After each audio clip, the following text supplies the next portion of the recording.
Welcome to our visit to Merton's virtual railway station. This video shows the railway station as it was in the 1950s.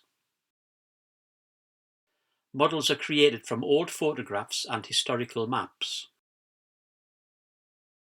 Merton is a small village located in the northeast of England. Its station was situated to the west of the village. The station was first opened in April 1837, but closed to passengers after 116 years in January 1953. The station was then closed to freight in June 1960, with all traffic stopping on the line itself by 1991. Finally, the station and tracks were dismantled and landscaped in 1993. During its operating lifetime, there was only one major accident, with 17 reported injuries in July 1912. The virtual tour starts with an aerial view looking from the west of the village. We can see Merton village in the distance and the white road crossing gates on the right-hand side.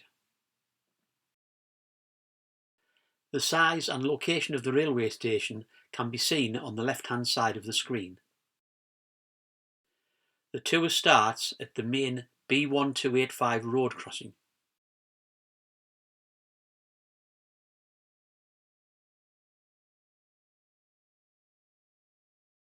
On the left-hand side, the signalman's house can be seen.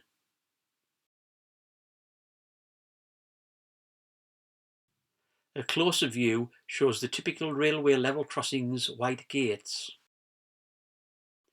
with gas lights used to warn road users when the gates were closed. Moving round to the road, the crossing signal box is shown with the signalman outside on the steps. This view shows a Type 37 diesel locomotive pulling coal trucks at the local Hawthorne Coke Works, taken in about 1969.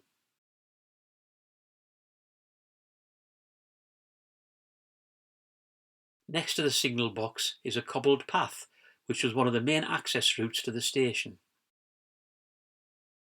This path has recently been uncovered by local residents.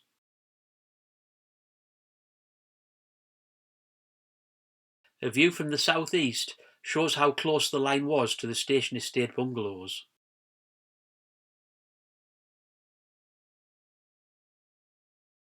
To the west of the station was a freight loading area, including a cattle shed, truck sidings and a freight offloading crane.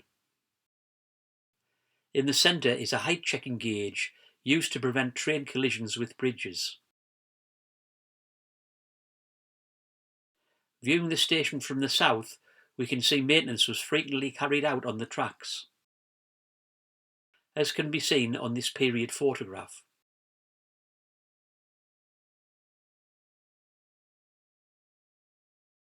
Looking to the south from the station platform, Briar Glen bungalows can be seen in the distance, with a passenger train shown travelling south from Sunderland to Hartlepool.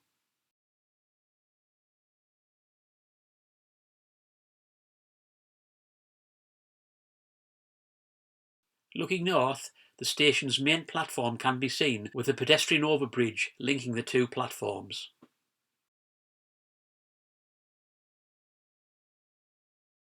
To the left, the mainline west waiting room can be seen,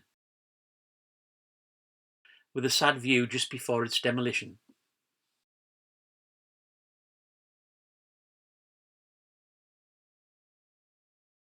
On the right, we see the mainline east platform, complete with waiting rooms and a toilet block.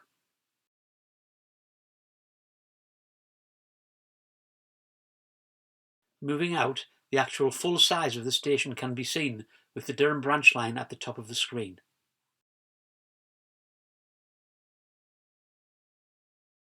Looking from the northeast, the vehicle access bridge and cottages is showing. The bridge location can be identified today where a pathway crosses the cycle path from Short Grove.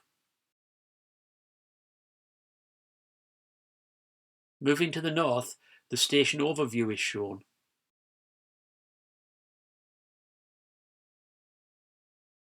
With a clearer view of the main line to branch line points. And a period photograph for comparison.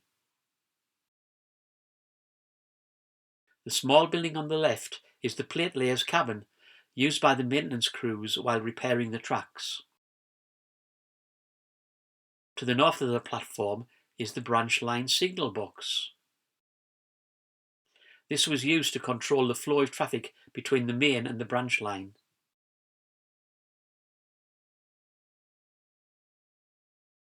Next to the station are the railway workers' tied cottages. These cottages came as part of the workers' pay package. This is in contrast to the larger station master's house.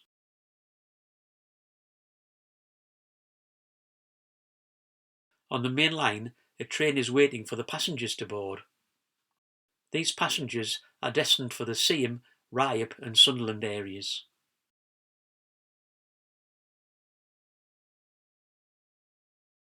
Moving to the west, the branch line to Hetton, Eppleton and the Elvett station in Durham can be seen. This line was a single track, that's one direction at a time, with a siding network to access the platform as required. One of the main uses of this branch line was to convey local people to the annual Miners' Gala at Durham.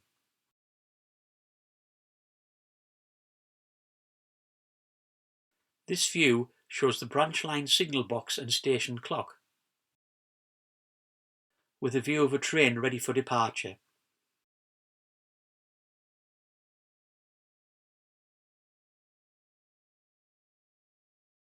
Moving round, we have a view of the branch line waiting room, showing its unusually shaped roof lines. From the west is an overview of the freight sidings,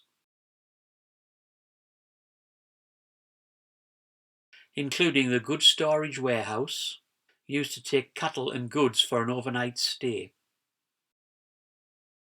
to be loaded onto the railway carriages on the loading dock.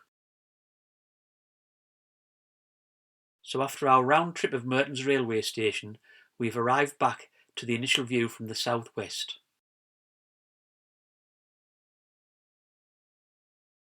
We hope you have enjoyed this trip back to the 1950s. For more information, please visit the Murton Railway Station History Group's Facebook page.